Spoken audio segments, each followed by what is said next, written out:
ಎಷ್ಟೋ ಜನ ಹೇಳ್ತಿದ್ರಿ, ಅಯ್ಯೋ ಪಾಪಿಗಳ, ಆ ಮೂಕ ಪ್ರಾಣಿಗಳನ್ನ ಕೊಂದು ತಿಂತಿರಲ್ಲ, ನೀವು ಮನುಷ್ಯರು ರಾಕ್ಷಸರು ಅಂತ. ಇದನ್ನೆಲ್ಲ ನೋಡ್ತಾ ಇದ್ರೆ ನನಗೂ ಅದು ಸತ್ಯ ಅಂತ ಅನ್ಸುತ್ತೆ. ಆದ್ರೆ ಏನ್ ಮಾಡ್ತೀರಾ, ನಾವು ಬೆಳೆದು ಬಂದಿರೋ ಕಲ್ಚರಲ್ಲಿ ಇದು ನಮ್ಮ ಆಹಾರ ಪದ್ಧತಿಯಾಗಿ ಹೋಗ್ಬಿಟ್ಟಿದೆ. ಈ ವಿಡಿಯೋನ ನೋಡುವಾಗ ನಾವೆಂತ ಕಟುಕರಲ್ವಾ ಅಂತ ನನಗೂ ಕೂಡ ಅನಿಸ್ತಾ ಇದೆ. ಅಷ್ಟೆಲ್ಲ ಯಾಕೆ, ಊರಲ್ಲಿ ಜಾತ್ರೆಗೆ ಅಂತ ನಾವು ಮನೇಲಿ ಒಂದೊಂದು ಕುರಿನ ಬೆಳೆಸಿರ್ತೀವಿ. ಅದು ನಮ್ಮ ಕುಟುಂಬದಲ್ಲೇ ಒಬ್ಬ ಸದಸ್ಯನಾಗಿ ಬೆಳೆದಿರುತ್ತೆ. ಬೆಳಗ್ಗೆ ಎದ್ರೆ ನಮ್ಮ ಮಕ್ಕಳು ಅದ್ರ ಜೊತೆ ಆಟ ಆಡ್ತಾ ಇರ್ತವೆ. ಕೊನೆಗೆ ಒಂದಿನ ಈ ಜಾತ್ರೆ ದಿನ ಬಂದೇ ಬಿಡುತ್ತೆ ನೋಡಿ.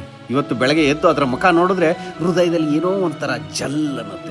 ಆದ್ರೆ ಏನ್ ಮಾಡಕ್ಕಾಗತ್ತೆ ಹೇಳಿ, ಜಾತ್ರೆಗೆ ಅಂತಾನೆ ಬೆಳೆಸಿದ ಕುರಿ ಅದು. ಕಡಿಯೋಕೆ ಕರ್ಕೊಂಡು ಹೋಗ್ತಿದ್ರೆ ತನ್ನ ಮಾಲೀಕನಿಂದ ಪ್ರತಿದಿನ ಹುಲ್ ಮೇಯಕ್ಕೆ ನಡ್ಕೊಂಡು ಹೋದಾಗೆ ಕುತ್ತಿಗೆಗೆ ಹೂವಿನ ಹಾರ, ಹಣೆಗೆ ಕುಂಕುಮನ ಹಚ್ಕೊಂಡು ತಮ್ಮನ್ನು ಹಿಂಬಾಲಿಸುತ್ತೆ. ದೇವಸ್ಥಾನದ ಮುಂದೆ ಬಲಿ ಕೊಡೋ ಜಾಗದಲ್ಲಿ ಅದ್ರ ಕಣ್ಣು ಮುಂದೆನೆ ಅದ್ರ ಸ್ನೇಹಿತರ ರುಂಡ ಮುಂಡಗಳು ಬೇರ್ಪಟ್ಟು ಬಿದ್ದು ಒದ್ದಾಡ್ತಿರೋದನ್ನ ನೋಡಿದ್ರು ಕೂಡ ತನ್ನ ಸಾವಿನ ಬಗ್ಗೆನೂ ಚಿಂತೆ ಮಾಡದೇ ನಮ್ಮ ಕೈಲಿರೋ ಹುಲ್ಲನ್ನ ಕಿತ್ಕೊಂಡು ತಿಂತಾ ಇರುತ್ತೆ. ಅದನ್ನ ಕಡಿಯೋಕೆ ಅಂತ ಕಡ್ಕ ಹಗ್ಗ ಇಟ್ಕೊಳಕ್ ಬಂದ್ರೆ ಅವ್ರನ್ನ ಬುದ್ಧಿ ದೂರ ತಳ್ಳುತ್ತೆ. ಕೊನೆಗೆ ಆ ಯಜಮಾನನೇ ಹಗ್ಗ ಇಟ್ಕೊಂಡು ನಿಂತಾಗ ತಲೆ ಬಗ್ಸಿ ಕೆಳಗಡೆ ಹುಲ್ ಮೇಯ್ತಾ ಆ ಖಡ್ಗಕ್ಕೆ ಕುತ್ತಿಗೆಯನ್ನ ಕೊಟ್ಟಿರುತ್ತೆ.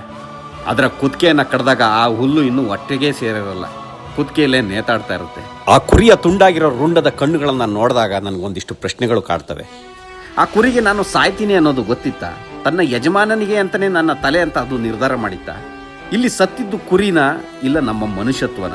ಪ್ರಾಣ ಕೊಟ್ಟು ಅದು ದೇವರಾಯ್ತಾ? ಅದನ್ನ ಕೊಂದು ನಾವು ರಾಕ್ಷಸರಾದ್ವಾ ಅಂತ? ಹೌದು, ನಾವು ರಾಕ್ಷಸರೇ. ಅದನ್ನ ಮನೆಗೆ ತಂದು ಸಣ್ಣ ಸಣ್ಣದಾಗಿ ತುಂಡು ಮಾಡಿ ಗುಂಡಿನ ಜೊತೆ ನೆಂಟರಿಗೆಲ್ಲ ಬಡಿಸಿದ್ವಿ. ಇದನ್ನೆಲ್ಲ ನೋಡಿದಾಗ ಮಾನವೀಯತೆ ಅನ್ನೋದು ನಮ್ಮೊಳಗೆ ಸತ್ತಿದೆ ಅನ್ನೋದು ಗೊತ್ತು. ಆದ್ರೆ ಏನ್ ಮಾಡ್ತೀರಾ ಹೇಳಿ, ನಾವು ಬೆಳೆದಿರೋಂಥ ಆಹಾರ ಪದ್ಧತಿನೇ ಅಂತದ್ದು. ನಮ್ಮ ಸಮಾಧಾನಕ್ಕೋಸ್ಕರ ಕೊಂದರೆ ತಪ್ಪು, ಕೊಂದು ತಿಂದರೆ ತಪ್ಪಿಲ್ಲ ಅನ್ನೋ ಕಾನ್ಸೆಪ್ಟಲ್ಲಿ ನಾವು ಬದುಕ್ತಾ ಇದೀವಿ. ಎಷ್ಟೋ ಸಾರಿ ಇದನ್ನೆಲ್ಲ ಅಂತ ಅನ್ಸುತ್ತೆ. ಆದ್ರೆ ಆ ವಿಚಾರಗಳು ಆ ಕ್ಷಣದಲ್ಲಿ ಅಲ್ಲಿ ಇರೋವರೆಗೂ ಮಾತ್ರ. ಮತ್ತೆ ಆ ಜಾಗದಿಂದ ಬಿಟ್ಟು ಬಂದು ನಮ್ಮ ವಾತಾವರಣದಲ್ಲಿ ಇನ್ವಾಲ್ವ್ ಆಗ್ತೀವೋ ಆಗ ಮತ್ತೆ ರಾಕ್ಷಸರಾಗಿ ಬದಲಾಗ್ತೀವಿ.